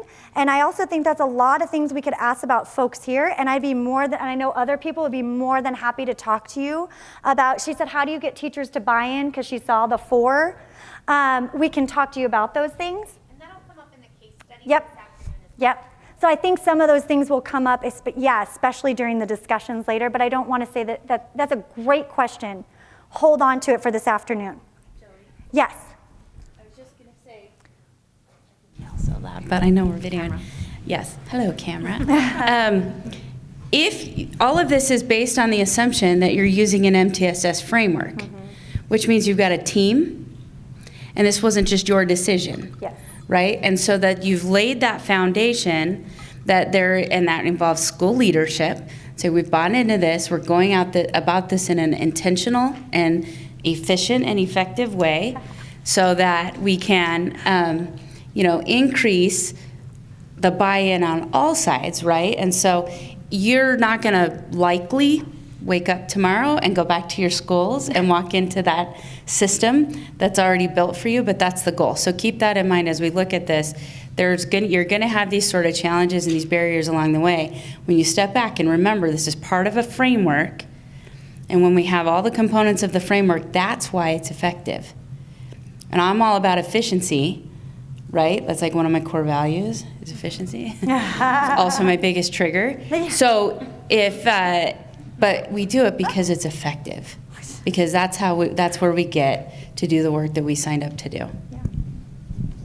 Excellent. Thank you, Amber. And I think as we go through these, keeping that perspective and also sort of looking at each of these core components and to yourself saying, what are the potential barriers and what are the potential strengths I see of each of these in moving forward? Because when you can start looking at that, you can then begin to say, where are the small changes I might be able to, or the small little nuggets that I can put in place somewhere that might help facilitate that change. But then looking at those and seeing where you fit in with that is probably a big bang for your buck. Okay, so now let's look at a tier 3. Again, this is just an example, but we just want to give a brief, and I can't put everything on the tier 3 one of all the potential things. I just wanted to show you some differences and common misconceptions and things that we'd like to look at in terms of the tier 3. So you can see that there are two sort of areas that we focused on for this one. These are showing examples of when you create a brief FBA and behavior intervention plan versus a comprehensive functional behavior assessment, that's FBA, and behavior intervention plan. So there are two different things we're looking at. And if you can see the difference here, we're looking at mild to moderate behaviors for the brief, and then moderate to severe behaviors for comprehensive. The comprehensive functional behavior assessments and behavior intervention plans take more resources, take more time, support, and all of those facets, okay? All those things. The brief might be, it's pretty relatively simple and an efficient way for individual student team members to get together. It's not the scope of today for us to go over each of those things for you, but I think as Amber said earlier, perhaps these are things we can eventually lead into. But this is, again, just set up in the same way as Tier 2. So whatever we're offering for Tier 3 resources or supports, that we are doing those, well, not necessarily a cap there, but the floor that goes above. So after Tier 2, we know that those data points then, anything above that Tier 2 cap, are what we're looking at for advanced tier supports. So you can see that we, again, use, though, the SRSSIE, and that's that externalizers and internalizers screening. And so there, they already have cutoff scores. So that's what they used for this one, if that helps. They're using multiple. Notice here on this one, there are and/ors, because there are lots of different data sources that could be used for that Tier 3 level. So when you put multiple data sources in, you can say and, or, because if you say and, you're implying you need all of those things. The or might give you option, because they might not have data from some of those pieces, but have data from other areas. So it still gives you some of that flexibility in identifying how kids get supports at Tier 3. Okay? And then it just does the same thing. It looks at the progress monitoring, so how do you progress monitor individual support plans? And it also helps you identify, well, who are a part of those teams? Who would maybe be potential members on a brief versus a comprehensive? Okay, so triangle reports are also very helpful when we're looking. Have any of you ever seen a triangle report? Yay! Not very many people. I see a lot of hands coming up. But triangle reports, when you can actually generate those, and they can be done by hand, it's just a lot to do. But when you can generate those reports, what do you see just by looking at this report? And if we're talking about a tiered continuum of support, what does this tell us? That over time, you can see a change, right? So in the beginning, you know, if we start looking at these, if we say year end in 2017, year end in 2016, so compare 16 to 17. Look at our tier 1. Do you notice that it went, and maybe it might be hard to see. Hold on. Oh, wait a minute. Oh, let's get crazy. Who just got so excited? Okay, in 2016, we had 85% that were falling within our universal tier 1. And then in 2017, we had 90%. So we went from 596 to 528, but notice that those numbers are going to change because our other tiers changed as well, right? So you look at that 65, so we went from 11% to 50, and then I can't even see that. I think it's 1%. So you can see it's all that much. Grow the green, right? That's sort of what we're looking at. So we want you to see that over time. Look at down here at the secondary example. And again, okay. So this is the secondary year end of 2016. So notice how much their green had improved. These are the things we want you to look at. Like, that's exciting. That's a celebration of a universal system at a school. All right. This happens. And this is a thing. I'm just going to leave it at that. This is a thing that happens so often at schools. There are two pieces that we can look at this. We take lots of practices, lots of resources, and we pile it onto our tier 1 system. Well, what happens? There goes the donkey. No one's left to be on the ground. Can we do, here's the biggest piece. Quality over quantity that I want you to take away from this, right? When we have too much going on, we don't have people on the ground that can keep that system operating. So we really want to think about what are the things and practices we are doing at tiers 1, 2, and 3, whether that's academic or behavior supports or anything that you're putting into that multi-tiered systems of support, and ensure that it is quality over quantity, because we get too much, we can't do a whole lot with, right? We can't spend enough time to do what we said we were going to do. And so we might do all that half. And is that going to benefit our staff? Is that going to benefit our students? Or can we take some of those things, put the feet back on the ground, right? And then we actually can do it and do it well with intent. Okay. Ooh, who wants to chit-chat about data decision rules? Yeah, I saw one person get excited. Okay, so what we're gonna do is have our chit-chat same as usual. This time let's change it up a bit if you haven't. Maybe try to find someone different to talk to and meet or introduce, to do a little networking across your table. So whether that's turn to the back, turn to the front, turn to a side, and I'll set the timer for 3 minutes. Ready? Collaborate.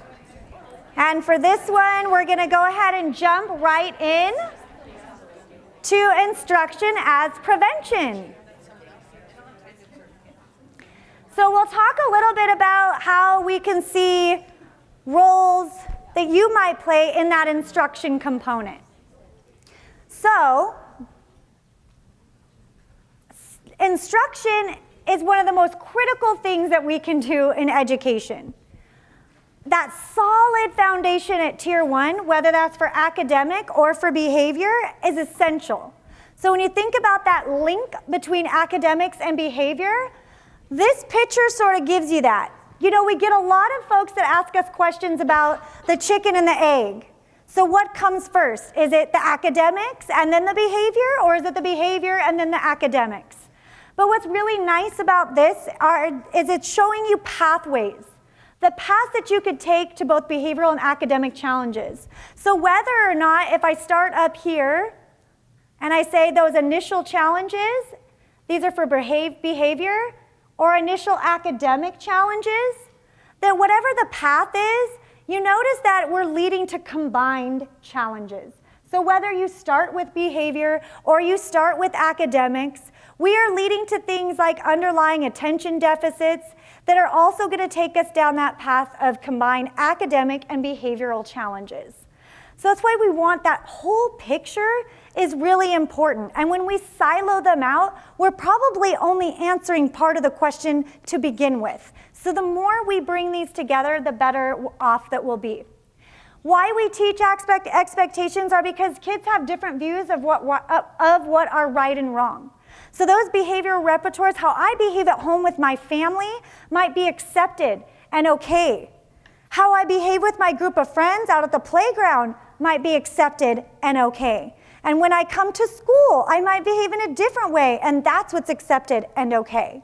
So we have to, some kids come with the skills to be able to code switch or learn the ways that they're supposed to behave in each of those situations, but some kids do not. And so we have to make sure that we teach the expectations both academically and for behavior across those environments. So we teach them the ways that they are supposed to behave rather than assuming or making assumptions about those. When we do that, we want to teach to the system too. So how do we do that within the whole tier 1? We've got to teach our expectations. So whether or not you do PBIS, whether or not you are using some kind of universal social emotional learning, great. Those are the ways in which we're teaching. And you can encompass that across your whole environment so that kids know what is expected of them across all the environments in your school. What I like about this is thinking about across your systems, how do these align with what you already do? So for example, social media concerns. So this school had an issue with social media. That was a tier 1 issue they identified across their school. So within their teaching, their universal teaching, they taught them that we need to be respectful because words matter. So pause before you post. Those kind of really intentional ways of teaching what the expectations are. You're going to be organized, check your feeling, and reread messages. So these are explicit to certain situations. This is how they responded, but they put it in their universal teaching of how kids should behave across the campus. So these would be expectations. These would be the natural context in which they occurred or the location. And inside all of these, those are the behavior-specific skills or the social emotional skills you can teach within that. So how do all of these come together? And like I said, whether or not you use a matrix, because some schools here maybe do not use PBIS or use that, that's okay. This is about thinking about how we teach the common expectations to all students and whether or not we're teaching them explicitly, broken down enough that kids can actually see it and observe it. Okay, this is another example, and I think this one was for coping strategies. So specifically, they went back to their school and said, you know what, we want to make sure, are we inviting kids that are sitting alone to join in? So these are, again, we're going back to those social emotional competencies, being socially aware of others. If I notice somebody sitting alone, I want to invite them, but here, we can't assume kids do that. We can't assume kids know how to do that, feel comfortable doing that. So we have to teach the skills and make it a part of what we do in our entire school-wide system to make it something that is more likely to happen. So you can see some of the examples. That being responsible is using my breathing technique. So there might be some kind of techniques that we want to teach kids with coping. And we can do that universally. So again, whether or not you use the expectation matrix like this, how can you teach any of these skills to an entire school for a universal? All these things are important to teach. And that is the prevention component. When we teach it and we're explicit about our teaching, we make it less likely that those are going to occur in the first place. So how you see your role in that, remember if we go back to Ashley and social worker, safe school professional, whatever role that might be, you have a part to play in this and helping to teach those expectations universally. This one right here was amazing. This was actually came from a school that the students led this. And so what they said is they're not feeling very safe, and so in order to feel safe, we want our staff to guide us. So they created a Guide Me row. So essentially, the Guide Me is these are all the things that teachers will do to model to students, right? Teachers will supervise so that kids feel safe. They'll know teachers will ensure that they know the location of students. Teachers will enforce safety. They will stand by bathrooms. They will arrive on time and pick students on time. They will supervise. So the kids know this, and they felt safer knowing it. So obviously there was an issue around safety at this building, but they took an intervention that is universal, that a lot of your knowledge and understanding can be helpful in creating and assisting. So how do we teach these types of skills to the whole school? I'll let you take that. Oh, it wants to hang out more. Okay, I did. I tried to make it bigger. Okay, teaching for the classroom.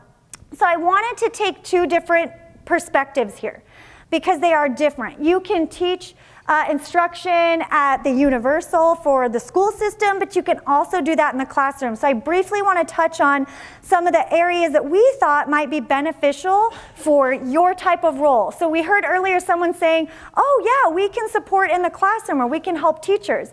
These are sort of the ways that you can do that. One, we can sort of look at this, Ashley mentioned this earlier about the data, practices, systems, and outcomes. Well, one of the things we want to help teachers do is to inform their practice or their instruction or do best practices in the classroom. And in order to do that, we can use these 4 elements. And you can look at it from data-based goal statements that might be for a teacher. You could think about this for you even as a professional in support. That might be for you or for the kids that you're supporting. So if I'm hoping to increase my positive to negative ratio statements from 3 every minute to 5 every minute, well, that would be a goal, okay? And I would do that by measuring my progress. And so that's kind of where this is. What are my identified outcomes? You can assist teachers in really looking at and facilitating. I'm not saying go in and say, here, teachers, like this is how I can tell you how to be better. This is about how many of you have had teachers just come to you for support and help?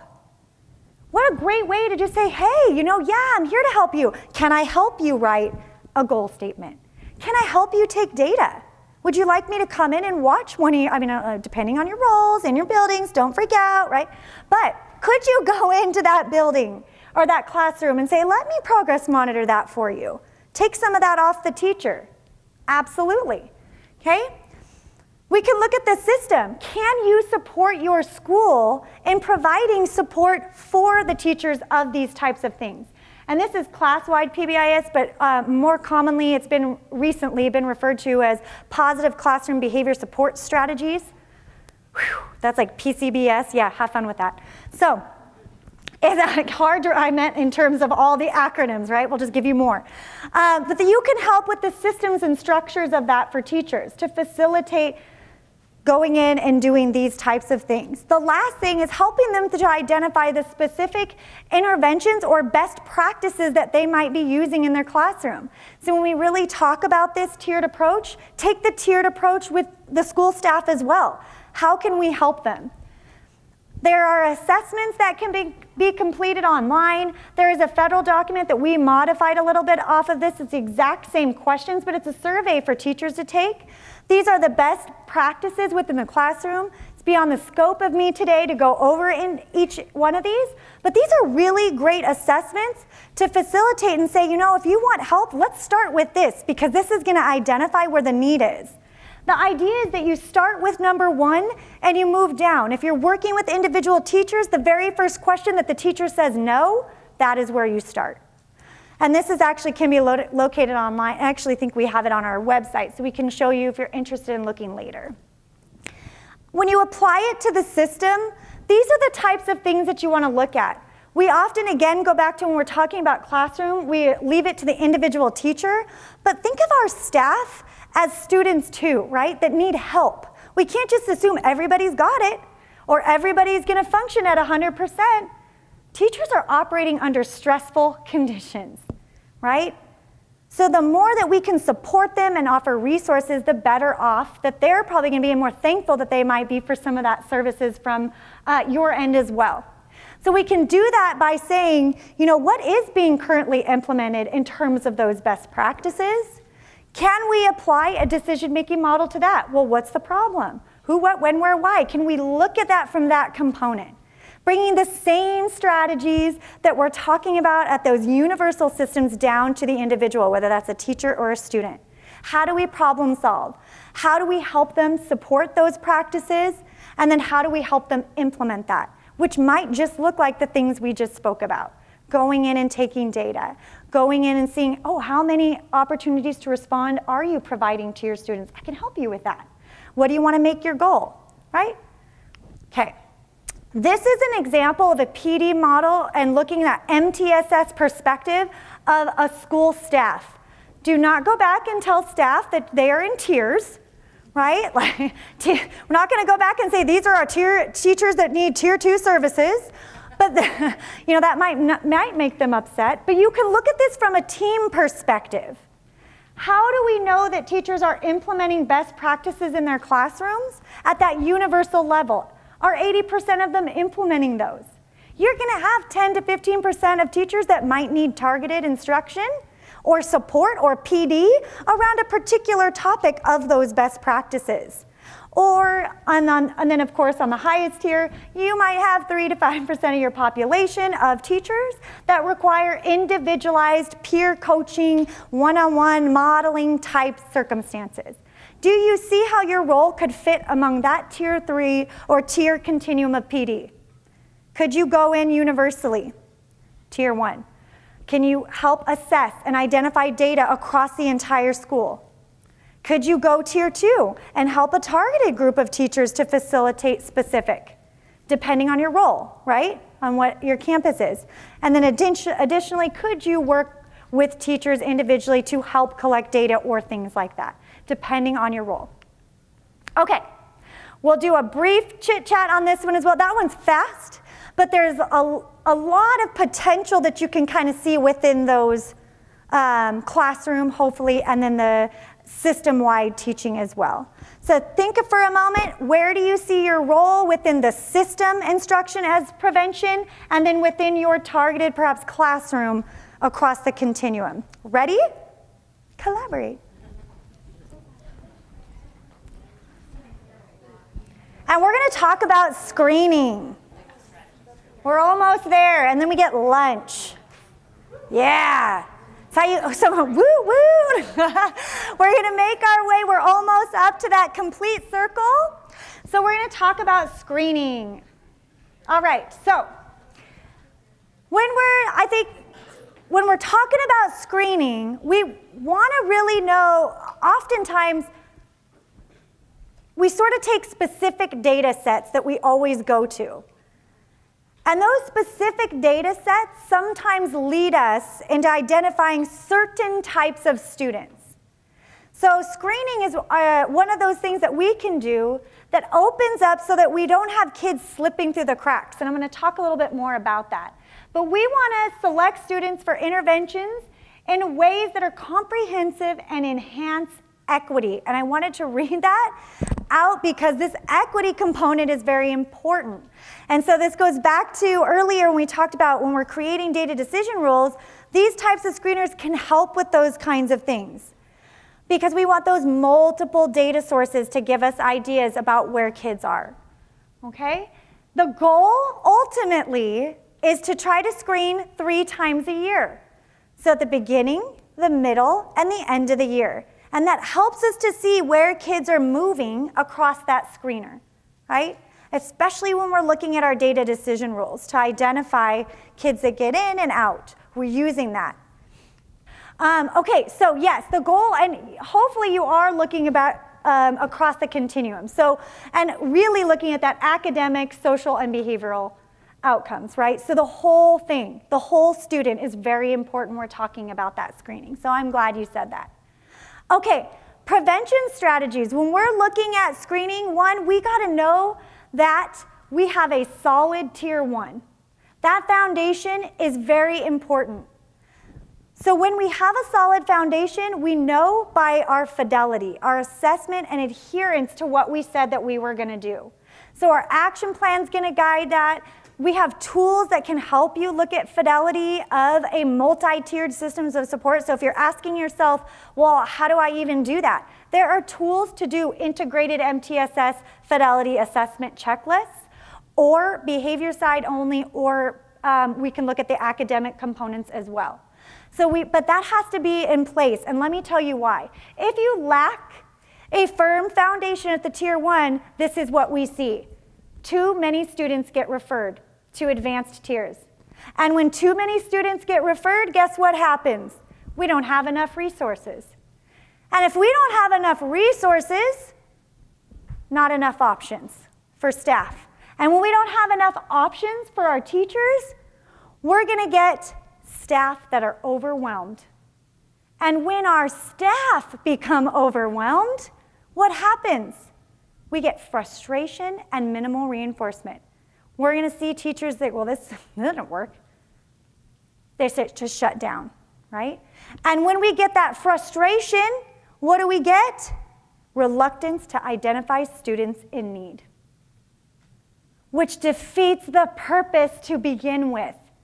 So that strong foundation helps support that, so these things don't get in our way, so that we have teachers that feel like they're being supportive, and they know that when I refer, something happens, outcomes happen. It may not mean that just because I refer, they go to an advanced tier, because we have data, decision rules to help us identify that, but they know they're going to get support and resources, right? So that's an important piece. So we have a student support model, and we start looking across these things. You'll probably identify that these things are happening on your school campus. You're going to, one, provide adequate instruction. That's like the very first phase of a student support model. The second thing is that identification process, and that's what we're talking about in the screening. Once we can identify and look at our data sources, we can move to looking at interventions and selecting and implementing and then evaluating those interventions. And then finally, we can look at and evaluate our outcomes and make decisions from all of those. And you can do this across the 3 tiers. And you have to have a team throughout this. This goes back to what Amber said earlier. This is not something that you should be doing and deciding on your own. This is something we look at from a team perspective. So when we do that, this is when I said earlier, and I wanted to start it that way, to say that sometimes we take certain data sources that lead us down certain types of students. ODRs, or office discipline referrals, may not be enough for those particular reasons.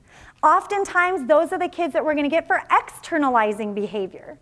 But what about the students that are internalizers? Are they getting office discipline referrals or citations or behavior tracking forms, whatever you might call them? They're often not the ones that are getting them, so they slip through the cracks. So we want to try to identify internalizers as well. Additionally, you're going to see some settings that might generate more referrals and other settings that don't. You might see teachers that refer or write referrals and teachers that don't. So for all those reasons, we want to have those multiple and that screener as an option. Universal screeners, hopefully what you're really doing is looking at both, the externalizer and the internalizing behaviors. And that's going to help us identify, especially the ones that are being missed, okay? We do have sheets that we can share with you of all different kinds of screeners, but I want to keep in mind that there are lots of different ones, and you should always go back to your district protocol of what types of things too. There's free, there's ones that cost money. There are lots of different ways that you can look at this, but you got to go and base that off of context of your school. Oh yeah, things are beeping. Okay, so that's the screener. When you're doing your universal screener, we're taking data, and this is an example of the student risk screening scale, IE. I'm gonna get the acronyms right. But what we're doing is we're looking and identifying students, and you might be scoring them among a continuum. That would be one example. And when you go through, you're taking criteria. And criteria off of scores between this to this would mean no risk. Scores between a next set mean at risk, and scores between another would mean they are at high risk, right? It's beyond the scope to go deeply into any kind of specific screener. We're mainly talking to you about why screeners are important, but this just sort of gives you a brief idea about what you would be doing with the screener. But that's going to help you identify. You can also use triangle reports, so this would be an example of the student risk screening scale for looking at kids in that low to moderate to high. So hopefully we want to see that we're growing that green, that kids are moving out of those yellow at risk and moving back into the green, or even from red risk down to moderate, or perhaps down to that low risk area. So we're looking at screeners to do that. So the 3 times a year are going to help you assess that data. This is a really nice one to show, looking at screeners from the fall of 2004 all the way to 2011. Do you see some outcomes here? Some positive outcomes for this school in terms of kids moving from low risk. We're seeing more kids moving up, or more coming into the low risk. But we see more kids over time being in that low risk than we're seeing in that moderate to high risk. What data sources, and this goes back to what you were saying, would you identify would be available at your sites? Those are the things we want you to think about. So would a counselor referral be an accurate data source? Could you use that as a data source? Absolutely, right? There are so many different things that we can look at. Data is around us if we look. You can find safe school nomination, teacher nomination, universal maps, citizenship grades, truancy, trips to the nurse, trips to the counselor, when kids come in late. Ooh, high school. We might say when kids are tardy, but how often are they tardy in between those subjects, right? So when you're, or periods. So when you're looking at, they might not be late to first period, but all of a sudden they're late all the time to second and third, but then they come back. So those are the little things we might be really interested to see, right? What's going on, those data sources.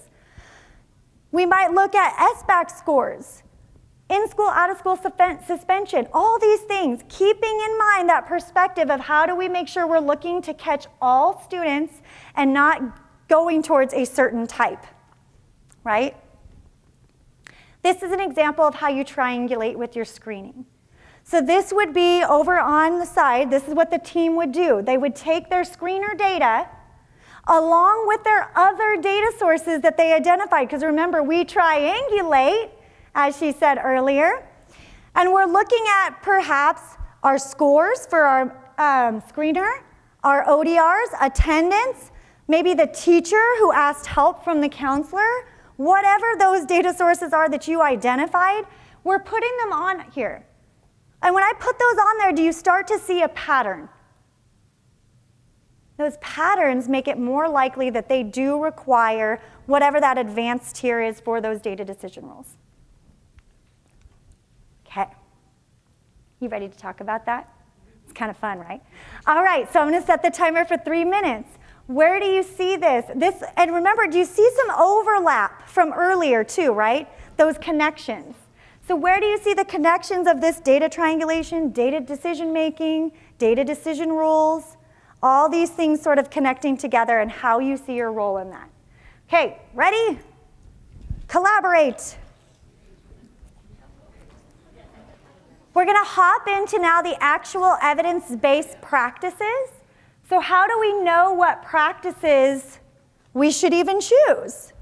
Hopefully you're seeing sort of that logical, like this process is not necessarily always linear, right? But you can kind of see where we're moving. We've started you with that teaming structure that needs to be in place, that you have to have database decision making from that team approach.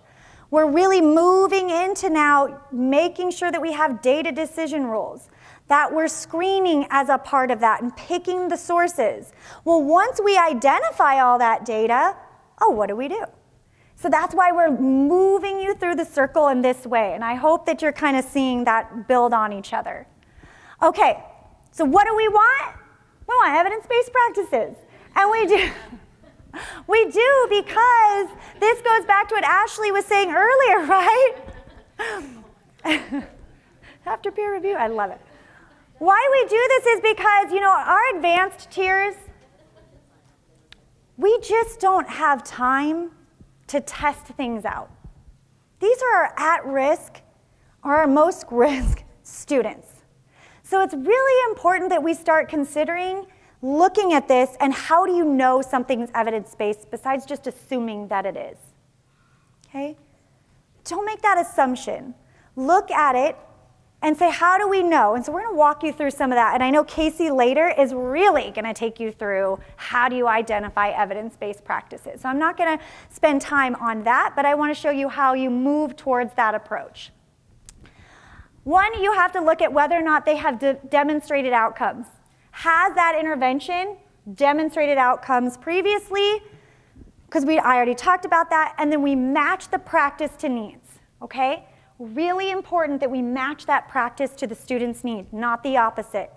We often see, we have this tier 2 intervention. Maybe we have like 3 or 4 different interventions at our school. So that means we have to put kids into those slots. That is backwards. Yeah, but it's the truth. It is the truth. But we have to first think about what are the needs. And does that intervention support the needs? Because if we put them in there just to put them in, is it going to be effective? If it matches the need, it might be effective. Like you might have had a lucky thing there, right? Like, whoa, when I put them in worked. But most of the time, it's not effective. And then we went, well, why, right? So we really want you to be thinking about what strategies are you using and are you basing that off of need? So the very first step is use your data. Your triangulated data that you're using with your data, that's part of your data decision rules. You have your data sources. You're going to use that to then identify the need. So once you identify all the kids that matched or within those data sources, you're then going to say, what are the needs of these groups of kids? And then we select the intervention. Well, these interventions are what we have, and these are what going to meet their needs. This one is not. That's the way we should sort of be thinking about and organizing the structure of selecting evidence-based practices. Data need should drive all of that. So whether or not you have a homework club and you think homework club is beneficial, what needs to tell you that's going to be an appropriate intervention? The data. If you have a social academic instruction group, which is I always say it wrong. I just look at it. It's social academic instructional groups. But if you have that, how do you know they need that? If they need counseling on specific skills, social emotional curriculum, how do you know they need that, right? Check and connect, same things. Structured recess as an example. Well, what data tells you you need that? And this is going to become very important when we talk about progress monitoring, okay? Okay. Evidence-based registries exist. Some have been taken away. So these are the ones that we are putting up here for you to look at. You can always go and look and see if a practice you're interested in has evidence behind it. There are also some really wonderful tools by the What Works Clearinghouse about how to quickly, they're like one-pagers. How do you identify something that has evidence or that might be a promising practice? So these tools can be of benefit to you. Again, these are not something we're going to go in depth into today, but would be happy to talk to you further about those things, or if you're interested in documents that can help you take that. The end of the day, I think this is fast, right? Because this is the most important part. And we could talk to you, it's beyond the scope to go into intervention specific here today. That's not kind of what the idea is, because what do you need? Oh, wait, what? Say it again. Oh, say it loud and proud. Yeah. Day. Oh, she's so good. She follows. Okay. Yes, you need data. So even if I went through a whole bunch of interventions, it might be useful knowledge for you. Absolutely. And you can find those. There's lots of interventions you can get access to. But what's got to drive it are the data. Okay. Let me ask a quick question. Do you feel like you need to chit-chat on that? Okay, I was like, that's a really fast one, right? Do we want to just kind of beat feet and go through that and we can chit chat maybe after the other one? So I think we also want to wrap up with like a big conversation of all the core components. Let's see if we can get there. The last thing I'm going to talk to you about is progress monitoring. I personally thought this might be something people would really be interested in, and how once we get students in these interventions, this is that progress monitoring column on those data decision rule templates. So how do we even progress monitor that? So once I get a kid, these are the things I know they need to get. How do I look at that? Because oftentimes interventions don't come with those things. Oftentimes people are not trained on how they would even set something up to monitor it, right? So we're going to give you a couple of really easy things. These are not exhaustive today, but we thought maybe this is a great tool that you would be able to see might be relevant for your practice or your role. Okay, so why do we do progress monitoring? As we've said earlier, this is really about assisting in how kids are responding to an intervention. Is that intervention effective or not? It provides data-based decision making. So we don't just decide, well, the kid's been in the intervention for 3 weeks, that must be good enough, so they exit out. Or we just don't say, you know what, they met their goal, done. We actually need to help them in responding to, okay, they met their goal, but were there others? Do we need to fade that out so they can go back into the natural environment? We need to be looking at what that progress tells us. What is the data telling us as we're monitoring that over time? Or, hey, this isn't working. We need to catch that early. We don't want to go 4 weeks with an ineffective intervention, then we just lost 4 weeks of. A lot of time, a lot of resources. Okay? Outcome data is used and fidelity data. This is important across the tiers, because the first question when we say something isn't working or we see data not maybe going in the trend that we would really like it to be going in, we're going to ask first, is it being implemented the way it's intended? Before we say it doesn't work, because perhaps, you guys, life happens. And if a teacher is being responsible to put an intervention in, or even me as the intervention like of a tier 2 group, sometimes we do what's called intervention drift. You see, I'm slowly moving to the side. Right? Things happen, circumstances, environmental context, context. It happens. So we have to check and say, whoa, you know what? You're right. I really wasn't doing the things I was supposed to do. And then all of a sudden, guess what you'll see? Those are the kinds of things we want to look at before we go to the complex solution. Simple before complex, right? Okay. The outcome data is also what helps us look at the effectiveness of our interventions, and then as well transitioning. So those are all really the main reasons of why we're looking at this progress monitoring. I cannot stress the importance of this one enough. Access to something is not enough, right? Just because they're seeing someone or they might be getting something doesn't mean it's necessarily benefiting. Right? Our work looks at positive outcomes for all students. If we don't start looking at being specific about our supports so we know what we should be looking at, yeah, they might be coming to me, but why are they coming to me and how can I help? So instead of saying like a student's getting counseling, which we often see, great. I want to see the student receives 4 coping skills instructions sessions. Do you notice the difference? What are they actually getting out of that? Just seeing me is not going to make the change. What's happening? I guarantee things are happening. We're not saying things aren't happening. I bet they are. But how do we know if we aren't progress monitoring that to see that the outcomes that we want are occurring? Okay? We also want to make sure it's by all staff. So this goes back again to that, are we progress monitoring in the appropriate environments? So yeah, I might be doing it, I'm seeing changes in my instruction or in my group, but is that happening when they go back to the classroom, especially if it's like coping skills? How do we know that's happening there? Most important environment. Okay, let's talk about how data is not the intervention. We hear this, how many of you have heard that? Like, oh, if we just take data, that'll change everything. Here's the thing, when you want to lose weight, what is the intervention? What's that? Diet and exercise. Okay, so I might be working out, I might change my eating style. Excellent. How do you measure whether or not that intervention is effective? If you can put your pants on. I love it. How much do you have to jump in your pants, right? That's a thing, right? So we might be weighing ourselves, though. The weighing is not, that data, that's not the intervention.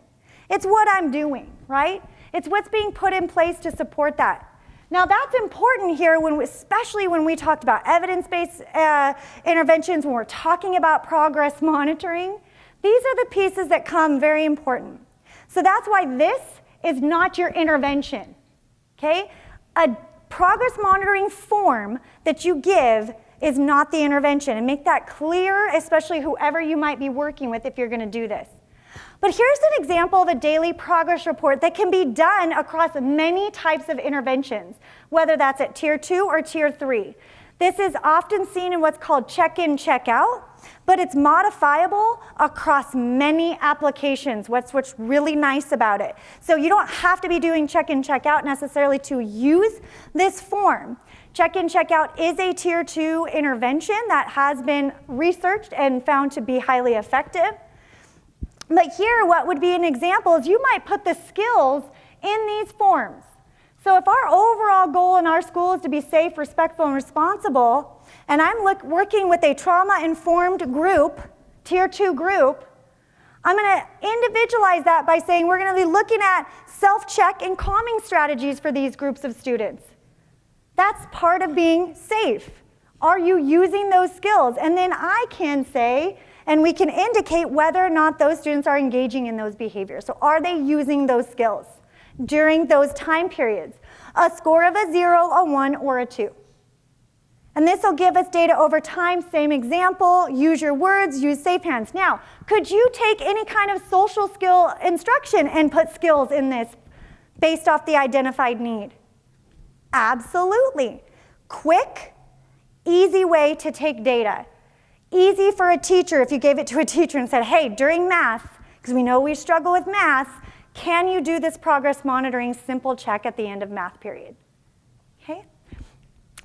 This is another example for a social and academic instructional group. So I'll move to the side here. Notice that for the be safe, label, feeling, use deep breathing. And this is, again, another type of coping.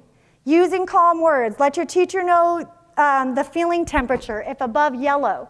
So this would be an example of teaching skills to identify when I'm noticing that my responses or how I'm feeling emotionally if I'm moving up and down that continuum. Another great strategy to notice how your body, right, with those emotions. So here's an example of how you could do that, again, breaking into blocks. However, this can be contextualized however you would like.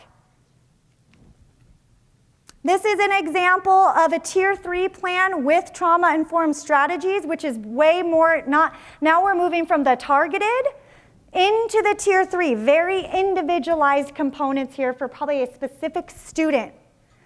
Make a link, make a meaning. So these are things that are taught to the student, whatever those skills might have been, because that's what we want to know if is working. If I'm teaching a skill, are they using that skill? So I'm going to put that in here and assess that. Okay, so lots of examples. This is an individualized student card, use your words. I'm just gonna flip through these and you can see that one, I give you a bunch. But this one is a behavior rating scale, which is often seen in the prevent, teach, reinforce that people mentioned. We found this data sheet to be really useful across the spectrum for teachers, mainly because it's a self-generating graph. Which is so fun because you don't have to put it in, right, every day. This is also, it's a perception and it's anchored according to the teacher's perception of that behavior occurring. So you could put any targeted Tier 2 behaviors you're trying to support or trying to teach around in here and see whether or not those are happening. Right? Because we could anchor it and then we could score it. So the teacher would say it's happening about 4 to 6 or 7 to 8 times a day, and that's why they're circling the 4.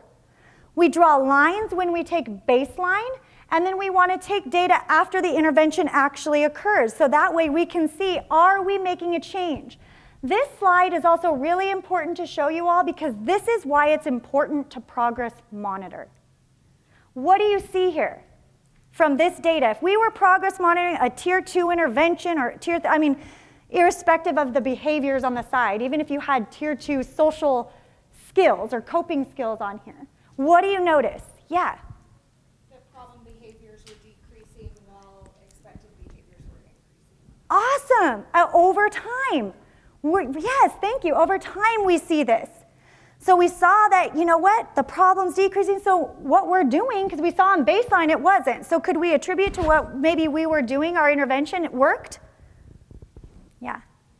If it wasn't going in the direction we'd want, so let's say that very first one, Nelson's throwing spitballs, darn Nelson.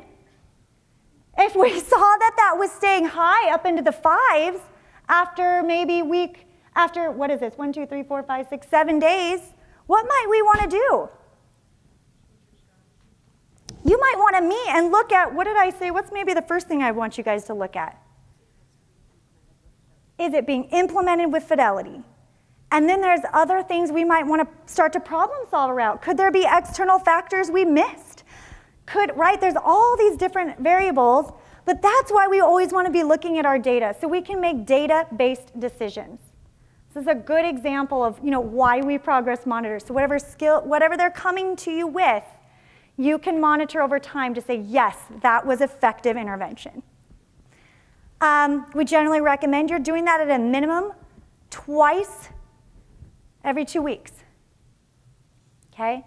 That's if we're really looking at like in tier 3 as well, like every 2 weeks. And you might, somebody's hopefully looking at tier 2 interventions consistently too and making sure it's not going too long without finding those errors. That's essentially what we're hoping is you're not going too long with an intervention that may not have been effective or fidelity not being met.